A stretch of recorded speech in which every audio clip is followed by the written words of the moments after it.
Hello friend, welcome back to my video. आज की इस वीडियो में आपके लिए लेकर आया हूँ टोटल 25 प्रश्न, ठीक है, जो कि होने वाले हैं आपके आने वाले एग्जाम रेलवे एनटीपीसी के लिए काफ़ी ज़्यादा इंपॉर्टेंट। इसमें जो प्रश्न है वो ज़्यादातर प्रश्न जो हैं स्टैटिक जीके के मिलेंगे आपको, ठीक है, और साथ ही साथ आपको मिलेंगे प्रश्न जो है वो मिलेंगे आपको साइंस सेक्शन से, ठीक है। टोटल 25 प्रश्न होंगे लगभग, और ये आपके एग्जाम के दृष्टिकोण से काफ़ी ज़्यादा इंपॉर्टेंट है। अगर आपका भी एग्जाम जो आने वाले एग्जाम में एनटीपीसी ग्रेजुएट या फिर अंडर ग्रेजुएट दोनों के लिए ही ये वीडियो काफ़ी ज़्यादा इंपॉर्टेंट होने वाला था। चलिए वीडियो को शुरू करते हैं पहले प्रश्न की तरफ।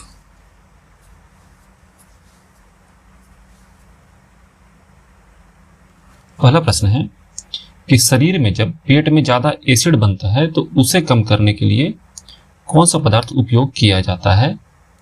When there is excess acid in the stomach, which substance is used to neutralize it? ये सवाल है, ठीक है। तो इसका जो सही जवाब होगा वो होगा baking soda, option number B. देखिए, बेकिंग सोडा का फॉर्मूला याद रखिएगा, हमेशा एग्जाम में कभी कभी पूछ दिया जाता है NaHCO3, इसी का कहा जाता है बेकिंग सोडा, ठीक है। देखिए, पेट में होता है एक एसिड होता है HCl, ठीक है। ये जब बढ़ जाता है तो हो जाता है एसिडिटी, ठीक है। जैसे ये बढ़ेगा ये हो जाएगा एसिडिटी हो जाएगा पेट में, और इसे कम करने के लिए हम लोग किसी भी टाइप का बेस, ज़्यादातर खाने वाले सोडा यानी कि बेकिंग सोडा का यूज़ करते हैं, ठीक है, जो कि एसिड क्या करता है, न्यूट्रलाइज कर देता है। ओके, इसके अलावा याद रखिएगा लेमन जूस, ये एक एसिड इन नेचर होता है, एसिडिक होता है, ठीक है।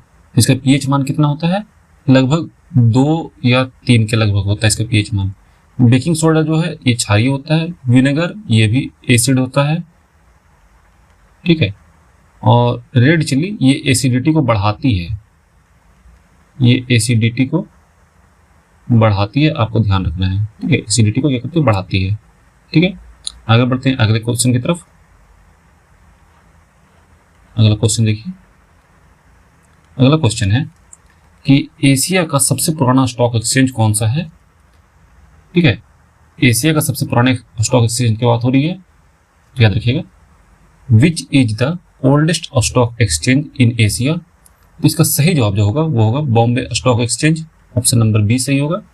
इसकी स्थापना की बात की जाए तो इसकी स्थापना हुई थी 1875 ईस्वी में, 1875 में हुई थी, ठीक है। ये एशिया का पहला और दुनिया का सबसे पुराना स्टॉक एक्सचेंज में से एक है, ठीक है।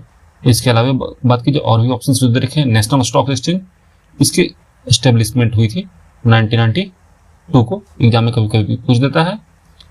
टोक्यो स्टॉक एक्सचेंज की बात करें तो इसकी स्थापना हुई थी 1878 को, और संघाई स्टॉक एक्सचेंज इसकी स्थापना हुई थी 1990 को, ठीक है। और ये सबसे पुराना है और सबसे बड़ा है, इसकी स्थापना हुई थी 1875 को, ठीक है। याद रखिएगा बॉम्बे स्टॉक एक्सचेंज का जो इंडेक्स होता है उसे कहते हैं सेंसेक्स, ठीक है, और नेशनल स्टॉक एक्सचेंज का जो इंडेक्स होता है उसे कहते हैं हम लोग निफ्टी 50, ठीक है। नाम आपने सुना होगा निफ्टी 50, इसके इंडेक्स का नाम है ये दोनों। आगे बढ़ते हैं अगला सवाल की तरफ।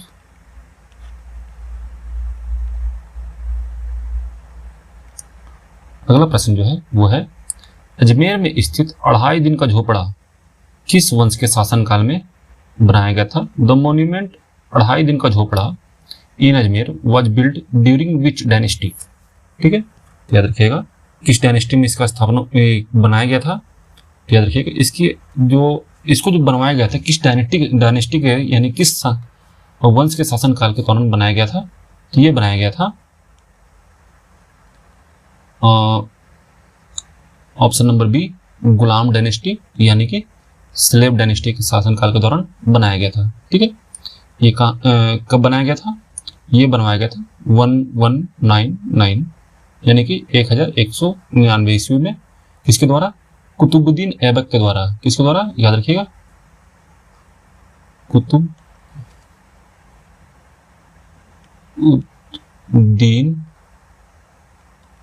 ऐबक के द्वारा इसे बनवाया गया था, ठीक है। और बाद में इसका विस्तार इल्तुतमिश के द्वारा किया गया था।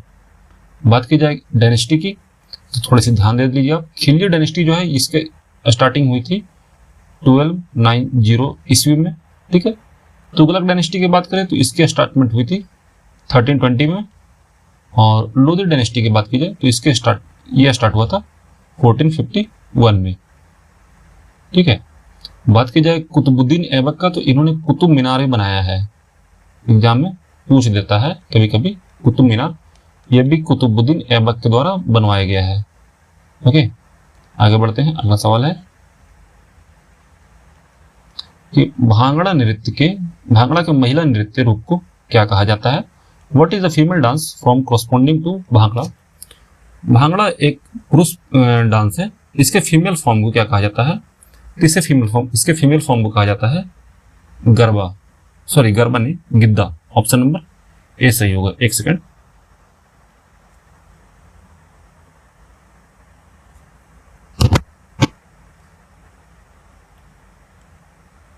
देखिए इसे क्या कहा जाता है? गिद्दा कहा जाता है फीमेल फॉर्म को।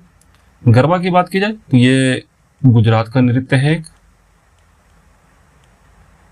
ओके। घूमर की बात की जाए तो ये राजस्थान का नृत्य है। साथ ही साथ कलबेलिया भी कहाँ का नृत्य है? ये भी राजस्थान का कलबेलिया जनजाति के द्वारा किया जाता है, ठीक है। भांगड़ा की बात की जाए तो भांगड़ा जो नृत्य है, ठीक है, भांगड़ा नृत्य जो है ये बैसाखी का फेस्टिवल के दौरान किया जाता है, ठीक है। याद रखिएगा, आप एग्जाम में कभी कभी पूछ देता है। आगे बढ़ते हैं। अगला सवाल है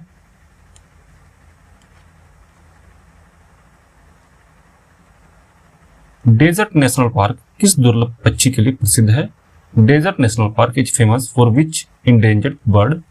तो याद रखना आपको इसका आंसर। देखिए डेजर्ट नेशनल पार्क जो है ये फेमस है ग्रेट इंडियन बस्टर्ड के लिए, ठीक है। ऑप्शन नंबर बी सही होगा, ठीक है। ये ग्रेट इंडियन बस्टर्ड जो है ये दुनिया की सबसे दुर्लभ और इंडेंजर्ड बर्ड स्पीसीज में से एक है, जो कहाँ मिलती है? ये मिलती है थार डेजर्ट में, ठीक है, थार डेजर्ट में मिलती है। आगे देखते हैं। देखिए ग्रेट हॉर्नबिल जो है ये पश्चिमी घाट में पाया जाएगा,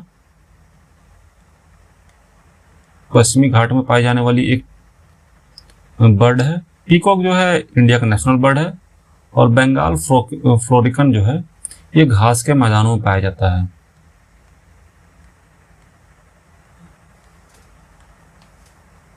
घास के मैदान में पाया जाता है, ओके।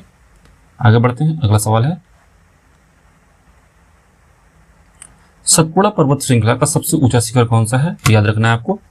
सतपुड़ा का सबसे ऊंचा शिखर की बात की जाए तो यह है Dhupgarh, option number B. Parasnath जो है झारखंड की सबसे ऊंची चोटी है। अनाईमुड़ी जो है दक्षिण भारत की सबसे ऊंची चोटी है, और माउंट आबू जो है अरावली हिल पर स्थित है। किस पे स्थित है? अरावली हिल पे स्थित है। अरावली हिल की सबसे ऊंची चोटी है माउंट आबू, ओके। आगे बढ़ते हैं अगले सवाल की तरफ।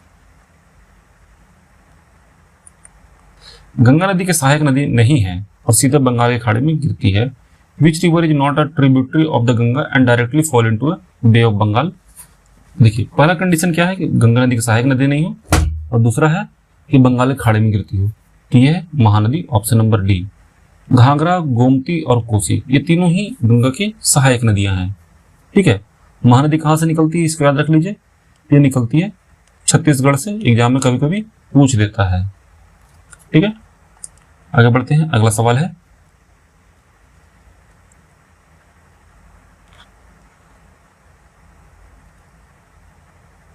लॉर्ड डलहौजी भारत के गवर्नर जनरल कब थे?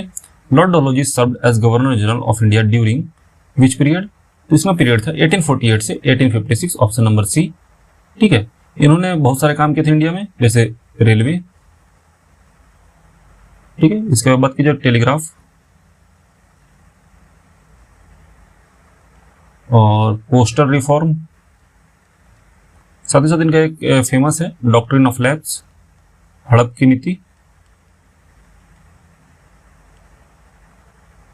ठीक है, ये भी इनका फेमस है। आगे बढ़ते हैं। अगला सवाल है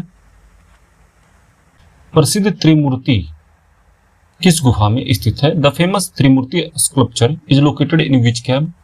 याद रखिएगा, इसका सही जवाब जो होगा, जो त्रिमूर्ति स्कल्पचर है फेमस, वो है एलिफेंटा केव्स में, ऑप्शन नंबर सी। ठीक है, त्रिमूर्ति किसको दर्शाता है? ये भगवान शिव के, ठीक है, किसके? भगवान शिव के 3 रूपों को दर्शाता है। ओके, आगे बढ़ते हैं। अगला सवाल है, 2011 की जनगणना के अनुसार भारत के लगभग कितनी प्रतिशत जनसंख्या शहरों में रहती है? According to the 2011 census, what percentage of India's population live in urban areas? तो अर्बन एरिया में 2011 का जनगणना के हिसाब से लगभग 32% आबादी रहती है, और रूरल एरिया की बात की जाए तो यहाँ पर रहती है 68% आबादी ग्रामीण क्षेत्रों में। ठीक है, आगे बढ़ते हैं। अगला सवाल है,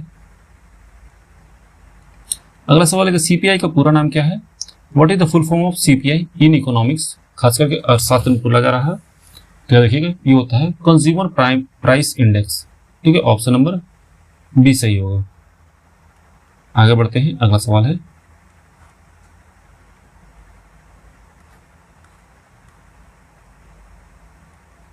संयोजन अभिक्रिया कॉम्बिनेशन रिएक्शन क्या होती है?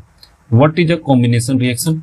तो याद रखिए, कॉम्बिनेशन रिएक्शन जो होता है, ये होता है जब 2 सब्सटेंस मिलकर एक नया सब्सटेंस बनाते हैं, 2 तत्व मिलकर एक नया यौगिक बनाते हैं। ऑप्शन नंबर सी सही होगा। ठीक है, एक सिंपल से इसका एग्जाम्पल होता है CaO calcium oxide plus H2O यानी कि वाटर, ये कंबाइंड होकर क्या बनाते हैं? ये बनाते हैं CaOH का होल ट्वाइस। ठीक है, कैल्शियम हाइड्रोक्साइड। आगे बढ़ते हैं। अगला सवाल है,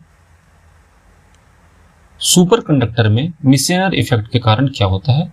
what happen due to Meissner effect in super conductors? Super conductors जो होते हैं, इसमें मिसेनर इफेक्ट के चलते क्या होता है? तो इससे क्या होता है, चुंबकीय क्षेत्र जो होती है पूरी तरह से बाहर निकल जाता है। ठीक है, और सुपर कंडक्टर के बारे में क्या याद रखिएगा, इसमें इलेक्ट्रिक रेजिस्टेंस यानी कि इनका रेजिस्टेंस जो होता है वो लगभग 0 होता है। ठीक है, इससे जो इलेक्ट्रिसिटी है बहुत आसानी से पास हो जाती है। आगे बढ़ते हैं। अगला सवाल है कि भारत का देशांतर विस्तार क्या है? What is the longitudinal extent of India?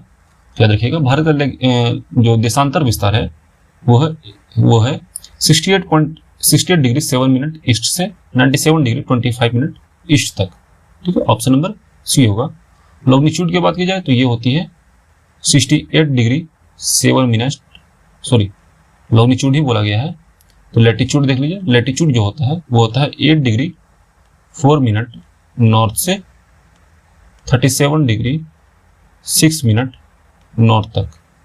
ठीक है, और स्टैंडर्ड टाइमलाइन की बात की जाए तो ये होती है 82 डिग्री 30 मिनट ईस्ट तक। ठीक है, ये है टाइमलाइन। आगे बढ़ते हैं। अगला सवाल है, काला पानी सीमा विवाद भारत और किस देश के बीच है? द काला पानी border dispute in India in between India and which country? क्या देखिएगा, जो काला पानी डिस्प्यूट है ये है भारत और नेपाल के बीच। ठीक है, और ये कहाँ काला पानी पड़ता है? ये पड़ता है उत्तराखंड में।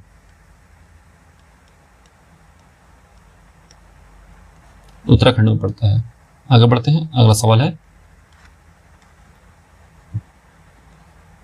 भारतीय रिजर्व बैंक की स्थापना कब हुई थी? In which year was the Reserve Bank of India established? तो देखिएगा, ये हुई था 1935 को। आगे बढ़ते हैं। अगला सवाल है, अगला सवाल क्या पूछा गया है कि वेब पेज बनाने के लिए मुख्य रूप से कौन सी भाषा प्रयोग होती है? Which language is mainly used to create a web page? देखिए, वेब पेज बनाने के लिए जो बेसिक भाषा वो होती है HTML। Option number B. HTML का फुल फॉर्म होता है हाइपर टेक्स्ट मार्कअप लैंग्वेज।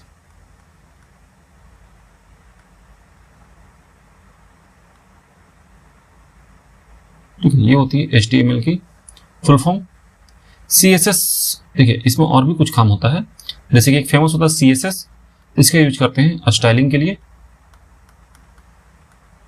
और एक होती है जावास्क्रिप्ट, ये बहुत फेमस है, एग्जाम में कभी कभी पूछ देता है। जावास्क्रिप्ट जो होती है ये होती है फंक्शनलिटी के लिए,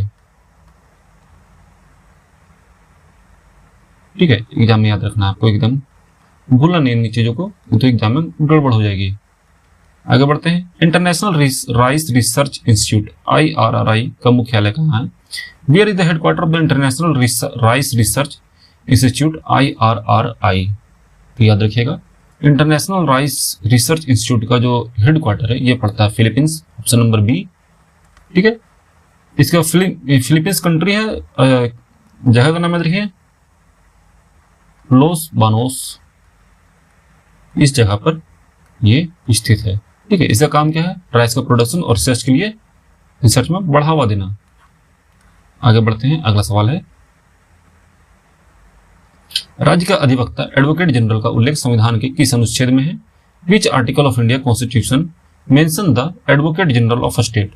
याद रखिएगा, यह है आर्टिकल 165, ठीक है। 165 में राज्य के एडवोकेट जनरल का उल्लेख होता है, जो कि राज्य का सबसे बड़ा लीगल एडवाइजर भी होता है। आगे बढ़ते हैं, अगला सवाल है, अर्थव्यवस्था में सेवा किस क्षेत्र का हिस्सा होता है? The service sector belong to which sector of the economy? याद रखिएगा, ये होता है tertiary sector, option number C, ठीक है। सार्वजनिक सेक्टर जो होता है सबके लिए होता है, पब्लिक होता है, ऐसा ये तीन ही सेक्टर होता है, प्राथमिक, द्वितीय, तृतीय, ये सेक्टर जो है इकोनॉमी का हिस्सा होती है। प्राइमरी, देखिए थोड़ा सा एग्जाम्पल याद रखिए, प्राइमरी में क्या आता है? एग्रीकल्चर आता है, ठीक है। मैं कृषि लिख देता हूँ, ज्यादा आसानी होगा लिखने में। इसमें कृषि होता है। सेकेंडरी में क्या होता है?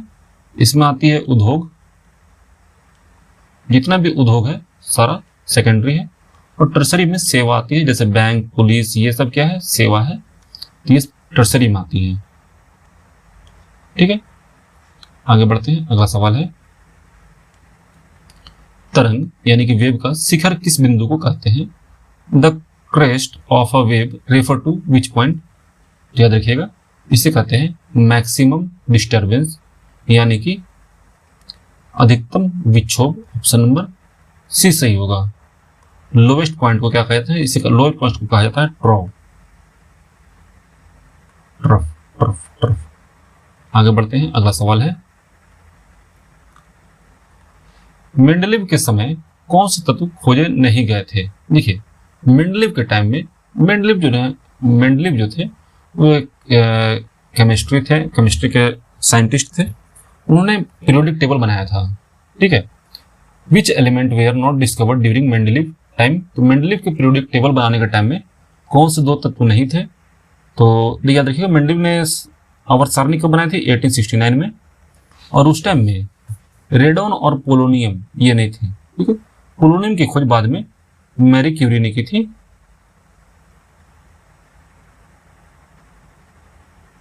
मैरी क्यूरी ने की थी, ठीक है। आगे बढ़ते हैं, अगला सवाल है कि चंद्रगुप्त द्वितीय के बाद गुप्त वंश का शासक कौन बना? Who succeeded Chandragupta two in the Gupta dynasty? देखिए, चंद्रगुप्त टू के बाद जो राजा बना था वो था कुमारगुप्त प्रथम, ऑप्शन नंबर डी, ठीक है। इसमें याद रखिएगा, कुछ कभी कभी पूछता है, पहले जो बना था वो चंद्रगुप्त बना था, फिर समुद्रगुप्त, फिर चंद्रगुप्त टू, फिर कुमारगुप्त, ठीक है। कुमारगुप्त ने नालंदा यूनिवर्सिटी बनाई थी, ठीक है। क्या बनाया था? नालंदा विश्वविद्यालय बनाया था। ये आपको याद रखना है, एग्जाम में इससे डायरेक्ट क्वेश्चन पूछे जा रहे हैं, ठीक है। तो आज की वीडियो में इतना ही था फ्रेंड। हम लोगों ने लगभग 24 प्रश्न किए हैं। आपके 24 में से कितने सही होते हैं कमेंट सेक्शन में जरूर बताइएगा। मिलते हैं नेक्स्ट वीडियो में, तब तक के लिए जय हिंद, अपना ख्याल रखिएगा and finally thanks for watching.